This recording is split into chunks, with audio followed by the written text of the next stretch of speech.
Hey guys, hope you're well. Welcome to another session of computer architecture. As discussed earlier, we'll be looking at the 2017 paper in this session. And I think I did mention the whole concept of the type of questioning that is normally associated with your tests as far as this particular module is concerned.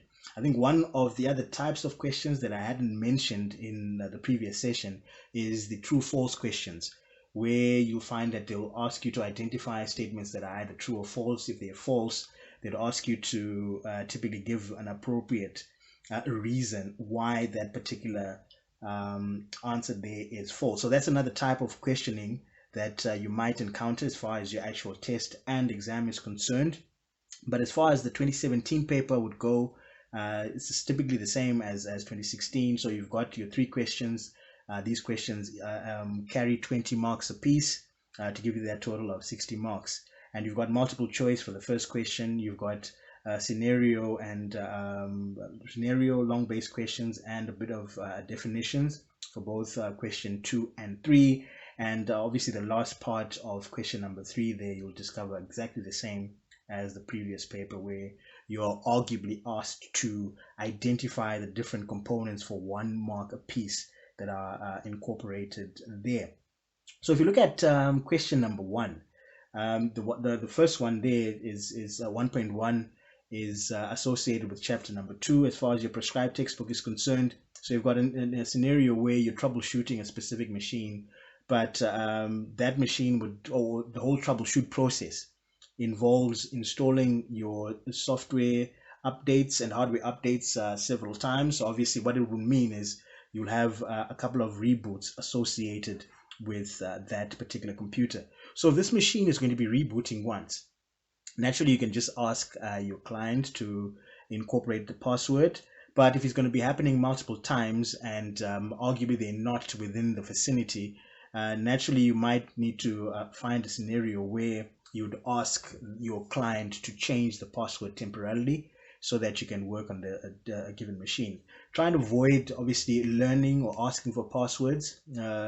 Besides it being unethical, obviously within the ICT space, the other problem that can be encountered is that if that machine has maybe sensitive data and something happens to that data or something happens to that machine generically, you could find yourselves in a bit of a rut there. So it's ultimately imperative for you to make sure that you avoid the whole concept of trying to learn or to ask for your client's passwords there. So for question 1.1, the appropriate answer would be to ask the user to change password temporarily for you to use. So that would be C. So 1.1 would be C. And then if you look at 1.2, this is now chapter number 3 in your textbooks. It mentions what was designed to, or what connector was designed to connect your PC to a high-end television set. So obviously of the list of connectors that are there, I think I've mentioned this earlier as well, that it's important for you to identify and understand or know what's happening as far as these connectors and ports is concerned, and also be able to distinctively point them out if you're given a diagram or if you're given a distinctive image as far as some of these questions would go. So obviously when you're looking at high-end television sets, VGA is out completely because you're looking at the quality of the image, and more often than not you want a specific connection or cable that carries both sound and video. So in this particular instance, the appropriate connector there would be HDMI.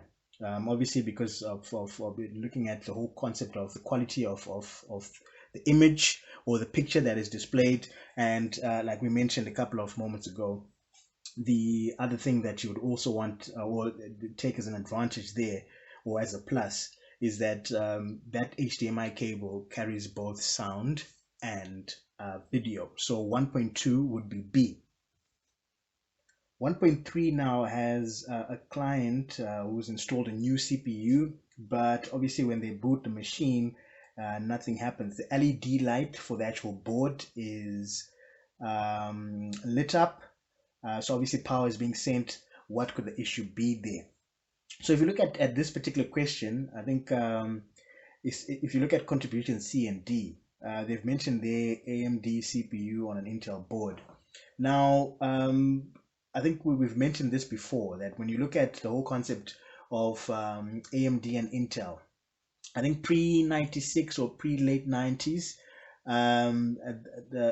these particular CPUs were interchangeable, because naturally what typically happened is Intel commissioned AMD to design and create some of their CPUs, but obviously because of legal wrangles, as far as these two particular corporations are concerned, they went their separate ways, and in the late I think late 90s or mid 90s, I think there was a legal wrangle in terms of intellectual properties as far as specific processors architecture was concerned.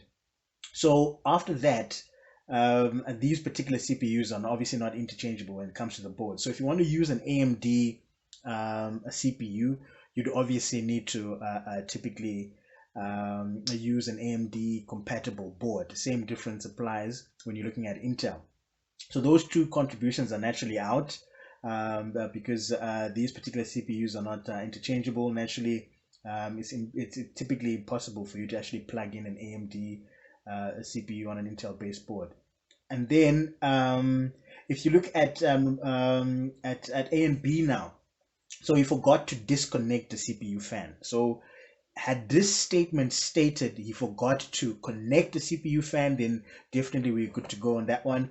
Because obviously, if your CPU, as far as cooling is concerned, I think it's imperative for you to understand this point now, because normally with CPUs, they come with most CPUs come with what they call OEM cooling, or original equipment manufacturer cooling, where most of these CPUs, or most of these CPUs are typically shipped with a CPU and with a a heatsink and a fan. And naturally, when as far as that heatsink is concerned, you'll normally find it with an actual pre-installed thermal compound or heat dope. So it's just protected by a thin layer of tape there. So naturally, actually all machines, or later day machines, if the fan is not connected, the fan is not functioning, the machine won't boot at all, because there's no proper cooling there. But now, if you look at contribution B, on the other hand, it says here he forgot to apply thermal compound between the CPU and the heatsink and fan assembly. So naturally, this would be our best bet, or the best answer of what is listed there. But if you want to be very pedantic, like we mentioned before, the fan is the one that typically causes the CPU, or that typically causes the machine not to boot at all, because the CPU won't have appropriate cooling. But in this instance, the argument now is, obviously, if a thermal compound has not been applied to the actual CPU itself, then there's no maximum transfer of heat from the CPU to the heatsink, and then obviously the fan won't be able to actually blow the heat away there. So as far as answers are concerned, the most appropriate answer from the list that they've given us there would be B. Although, like I said before, naturally you can make an argument of a disconnected fan, but in this instance, point A there says he forgot to disconnect, not he forgot to connect the fan. So our most appropriate answer for 1.3 there would be B. So 1.4 now, we've got a scenario where an individual has installed a third stick of a known good RAM into his Core i7 system.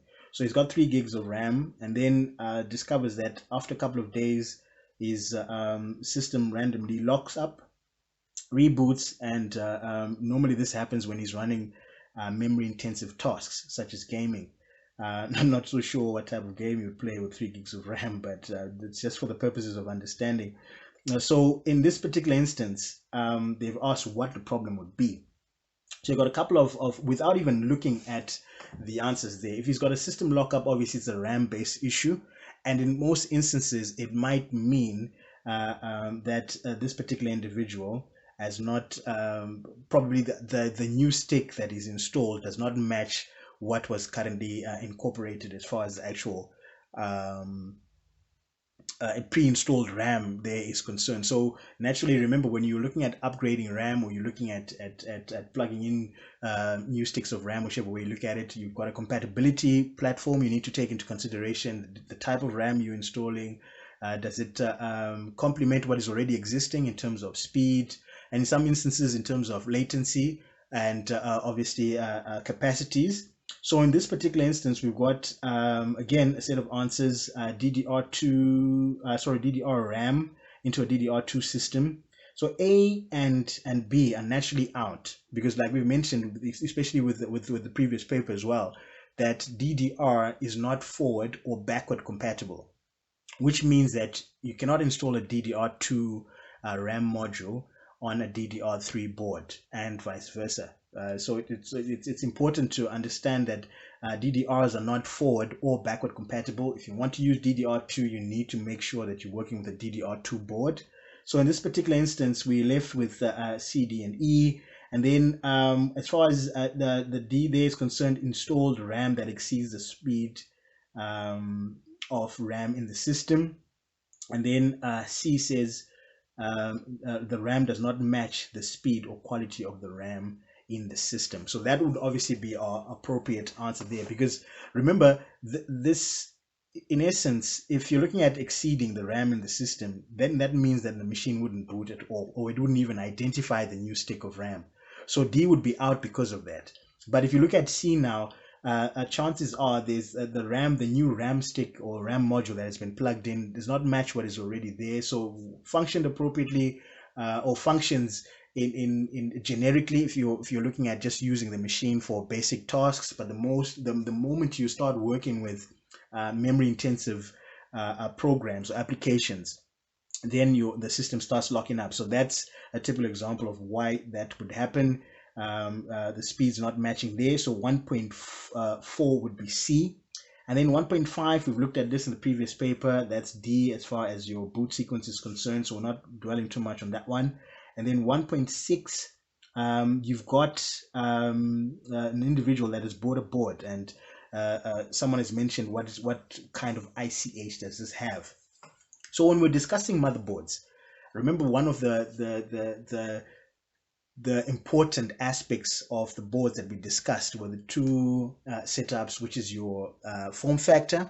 And your form factor is the one that determines shape and size of the board and the case that you'd use, and obviously general location of the actual ports, the onboard ports, as far as your PCB would go. And then the second one would be the chipset. And we mentioned that the chipset's main responsibility is to look at compatible RAM and CPU. And previously, in earlier literatures, rather, even in earlier architectures, you'd discover that there was a subdivision as far as the chipset is concerned, with two distinctive subsets. The first one is the north bridge, connects your RAM and your graphics directly to the central processing unit, and then the second one would be the south bridge, which is associated with the whole concept of the input-output ports. But now, with later day configurations and architectures, I think we've mentioned this before, that the whole responsibility or the whole function of the north bridge is now incorporated directly into your central processing units. So more often than not, the boards that you'd find, or the architectures that you'd find now, would just come with a distinctive a south bridge, because the north has been dedicated to the actual, or is now part and parcel of your actual CPU there. And this north bridge now has a different, so this south bridge rather now has a different term. And you normally would find ICH for Intel, normally for Intel based boards, and then FCH for AMD based boards.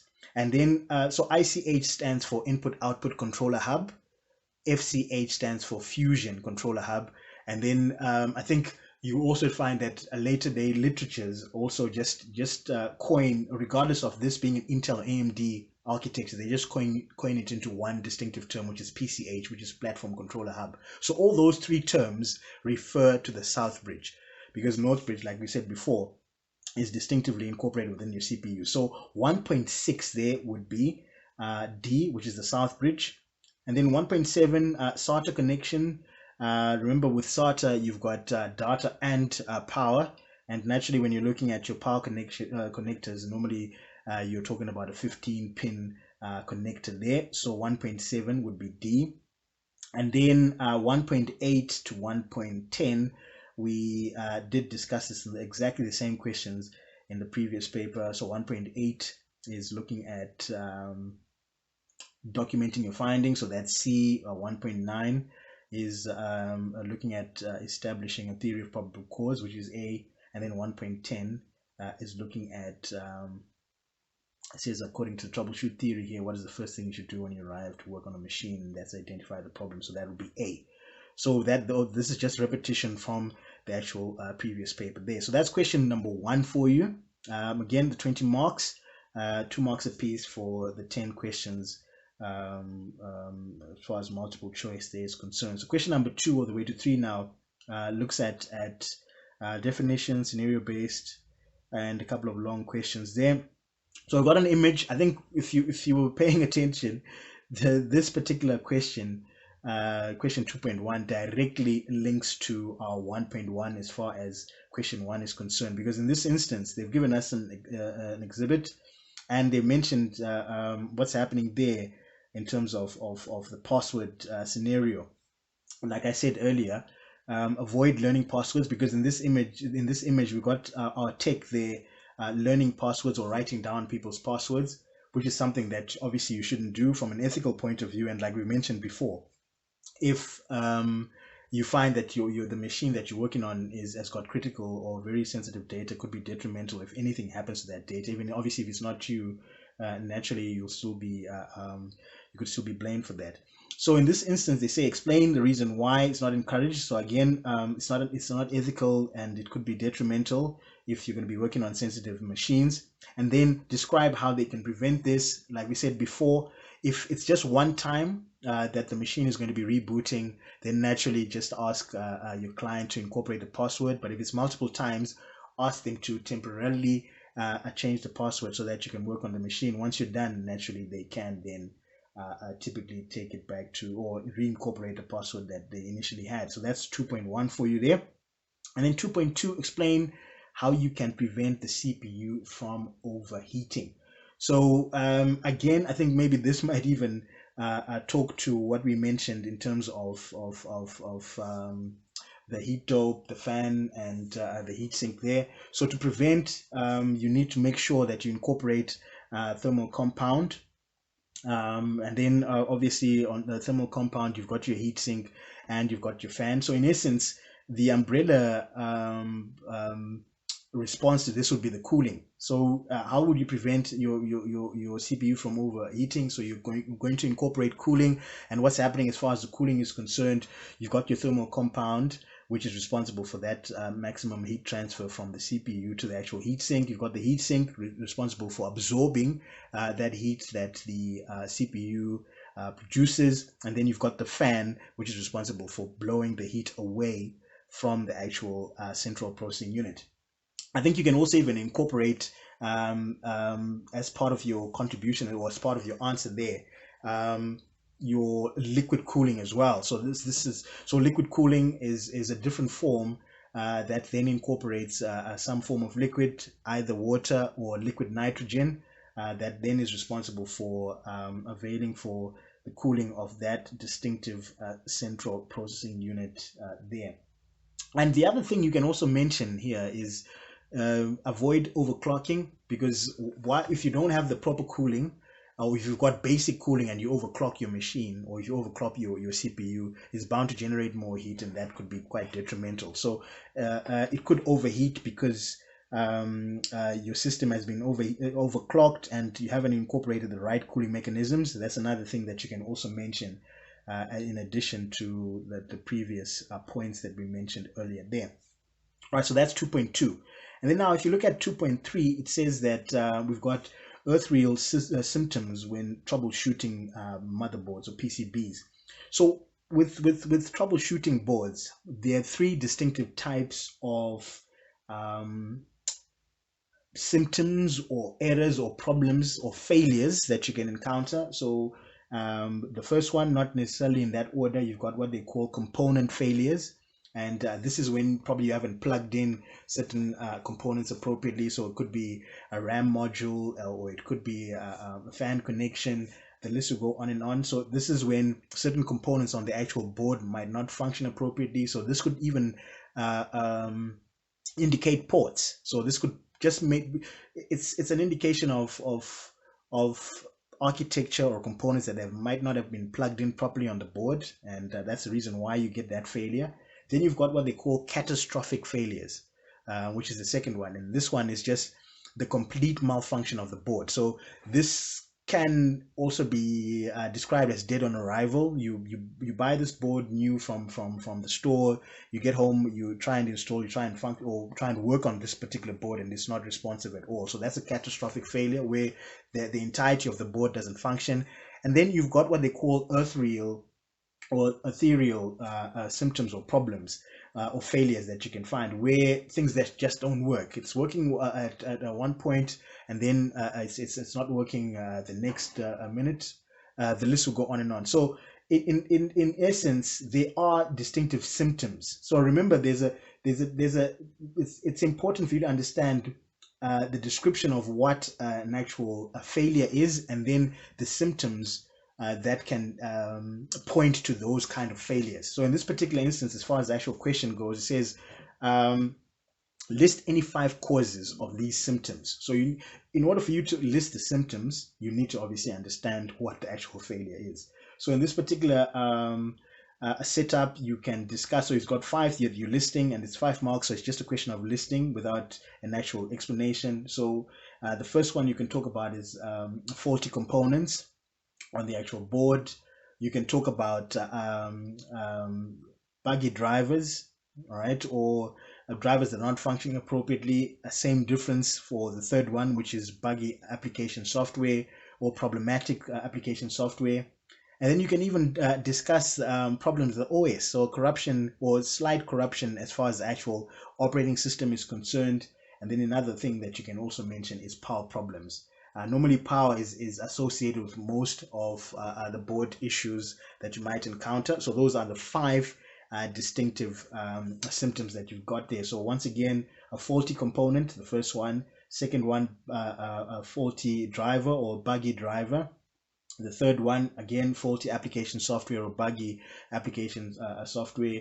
And then you've got a slight corruption in the OS, which is the fourth one. And then lastly, power problems there. So that's 2.3. And then the last of question number 2 there is 2.4, which in essence now is asking you to list the 4 steps involved in installing an expansion card and give an example. So you've got 5 marks, so it means that you're listing the 4, and then another mark is going to be granted there for just giving an example of what an expansion card is.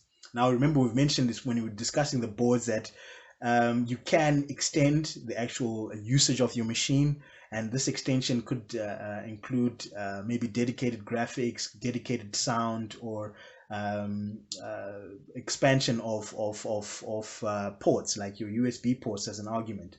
So when you're looking at installation of these expansion cards, the first thing that you need to look at is you ultimately need to be knowledgeable in terms of the actual card that you want to plug in. So this knowledge we're discussing is looking at the whole concept of compatibility with the system that you've got, the ability to obviously find the appropriate drivers as far as that actual component is concerned. So it's just a question of understanding the actual device, or being knowledgeable about the actual device that you're plugging in. So it doesn't make any technical sense for you to get maybe a dedicated graphics card when your actual board does not accommodate for that, when it comes to compatibility, when it comes to speed, or where you can't find appropriate drivers, or where you find that the architecture that you're trying to plug in is a lot more advanced as opposed to the actual board. So just be knowledgeable as far as the actual expansion card is concerned. So that's the first one, which is knowledge. The second one is the actual physical installation. And in essence, with physical installation, you're just trying to avoid damage of the actual component that you plug in, or of the expansion card. And the most problematic issue with installation is electrostatic discharge, or ESD. So just make sure you use the appropriate tools to avoid damage to that particular card. And then the third one is obviously the device drivers. Now remember, device drivers act as the expansion card's BIOS. And these are software support programs that enable the actual device to function appropriately. And in essence, you can also even talk about option ROM, because remember, the expansion card was not initially part of the system. So you need some kind of architecture that enables that particular card to be recognized by the system and to become part and parcel of the actual system itself. So you've got your device drivers that are relevant, and obviously with the drivers, the other things that you need to familiarize yourself with is the unsigned drivers. Remember, those drivers that have not been tested. Doesn't mean that they don't function, like we mentioned before, but then there's no guarantee as far as functionality is concerned, because at a later stage you might find that you've got problems as far as that actual driver would go. And normally you need to use verified or tested drivers or signed drivers. And you can also incorporate here the WHCP, which is your Windows hardware certification program, that then lists all the hardwares that are, or all the actual drivers that have been tested and that function appropriately as far as your environments would go. And you'll find yourselves in certain instances where you might actually install a driver and then your system starts functioning inappropriately. You've got a platform that is called driver rollback, where you can always go back to the previously installed driver for that given component. But in this instance, remember, if you're putting in a new card, then you need to go with the actual driver that that particular card comes with. And then the fourth one now that you want to look at is verification of full system functionality. And you normally want to use the device manager for this, just to check if the actual expansion card has been identified by the system and is functioning appropriately. And then the other thing that you also want to look at is the generic function of the actual device itself there. So that's verification. So those are the four: knowledge, one, physical installation, two, device drivers, three, verification or verifying full system functionality, which is the fourth one. And then for the fifth mark, a typical example of an expansion card could be a sound card, could be a graphics card, could be even your wireless adapter card. The list will go on and on. So these are cards that just expand or extend the usage of the actual machine there. So that's question number 2 done and dusted. And then for question number 3, we've got, I think the relevant questions for us here is 3.1, 3.2, and 3.3. 3.4 is exactly the same as the previous paper that we looked at, so we're not going to spend too much time on that, or not even going to incorporate, because we've already discussed them. So question 3.1 now, it says describe any 2 stages involved in pipelining and explain how the stages make this technology efficient. So when you're looking at the whole concept of execution of instructions, your CPUs normally do this through a process called pipelining, which is typically created to provide a smooth execution of instruction sets as far as your machine is concerned. So you've got 4 distinctive stages as far as actual pipeline is concerned. So you've got the fetch, where you're fetching the instruction from the external data bus. And then you've got the second one, which is the decode process, which is understanding the instruction, what the instruction is all about, what you're required to do as far as instruction execution is concerned. So this is from a CPU perspective. The third stage is execution, the actual undertaking or doing of the actual instruction or command. And then lastly, a write back is the one that is responsible for obviously writing back or sending the results of that instruction execution back onto the external data bus. So you're just picking any 2 as far as these 4 are concerned. And remember, the idea is when they ask you explain how the stages make the technology efficient, in essence, all you're looking at is stating how pipeline enables smooth execution of these instructions. And obviously with pipeline, you'd find that with pipelining in general, each particular stage does its job technically with each distinctive clock cycle pulse, and this creates a more efficient process, because each stage or each particular part of this pipelining is undertaken by each distinctive clock cycle, and obviously it provides for a more efficient process as far as the actual um, execution of instructions there is concerned. So that's that for question number 3.1. And then when you look at 3.2 now, you've got a board that has 3 RAM slots. You're in the process of choosing a RAM stick. What would you consider when selecting to obviously ensure maximum stability as far as your system is concerned? So here again, like we mentioned in the previous paper there, you'll find that certain information is arguably not that relevant in terms of the influencing of your decision. So in this particular instance, you find whether the board has 4 or 3 or 2. The idea is, what are you going to look at when you're selecting a RAM module? All right, so that's the most important thing. So whether it's got three RAM slots, whether it's got 2, whether it's got 4, you'd undertake the exact same thing, because the underlying question here is, what would you consider as guidance when selecting RAM to ensure system stability? So in essence here, now you're looking at, I think generically you're looking at compatibility. And when we're mentioning compatibility, as far as the actual board is concerned, you're looking at the type. What type of RAM are you looking at? What type of RAM in terms of, is it DDR, is it DDR2, is it DDR4, is it DDR5? It all depends. And then you also want to look at compatibility in terms of speed, a speed that is compatible with the already existing board. So you've got speed of the RAM, you've got capacity of the RAM module, because here they've asked you for it, for you're buying one stick. So you might find that while certain systems might accommodate for, as an argument, maybe in this instance, let's look at a system that accommodates for maybe 16 gigs of RAM, or a system that accommodates for 24 gigs of RAM, whichever way you look at it. In essence, that system can still be limited in terms of the capacity of one distinctive or each individual RAM module. So if we're sitting with a board that has maybe 4 slots, and you can incorporate a maximum of 32 gigs as a total. It means that each particular stick cannot exceed a maximum of 8. So if you plug in a 16 gig stick on any one of those 4 slots, you might find that your system might not function, or you might have issues as far as the actual system there is concerned. So that's where the capacity comes into the play there. So it's important to take into consideration, obviously, capacity. You're talking about latency in terms of that delay, or the speed. I think speed and latency to some extent would fall within the same platform. Although speed, you're looking at the megahertz, and then with latency, you're now looking at those what they call the CAS latency, which is the amount of delay that it takes for an instruction to be sent from your actual RAM module or RAM to your central processing unit. Then is it ECC or non-ECC?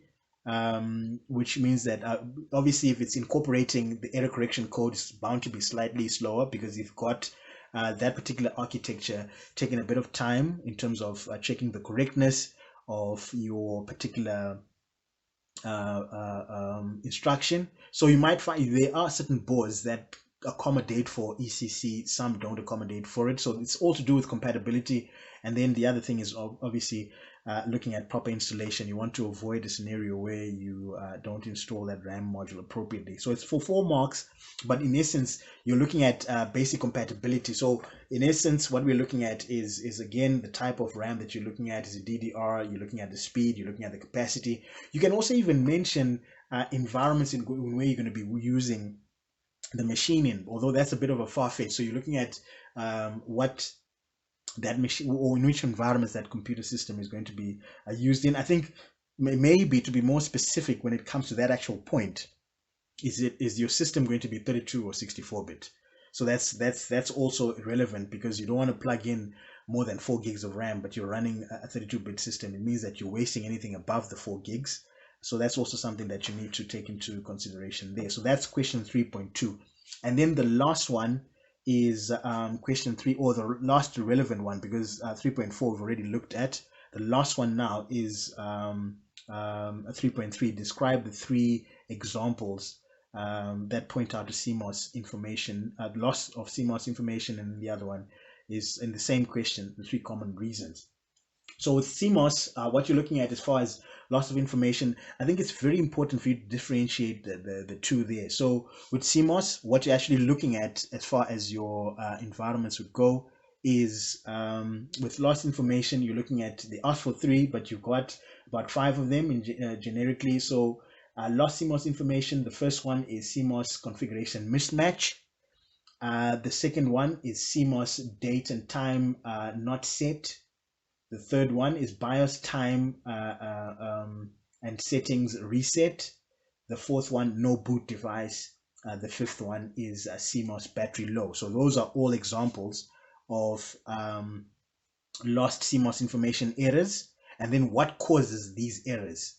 So that's going to be the reasons now. So as far as the reasons are concerned, you've got pulling and inserting cards, you've got touching the board, which is the second one. You've got dropping something on the board, which is the third. Fourth, dirt on the board. And then fifth, we've got power issues there. For fifth and sixth, you've got faulty PSUs or faulty power supplies. And then the sixth one is electrical surges. So anything to do with power there is a distinctive problem as far as your reasons they are concerned. So that's that as far as the actual paper is concerned. Like I mentioned before, I think we'll be looking at other papers of 2018 and 2019 as well. We'll look at those in due course. But have a quick look at what's happening there. If there are any distinctive issues, please bring them forth in the session that we'll have on Friday. Then we can iron these out before moving on to the next session there. All right, so that's that as far as this session is concerned, guys. Thanks for tuning in as usual. Please do stay safe, stay positive, and keep smiling. Cheers.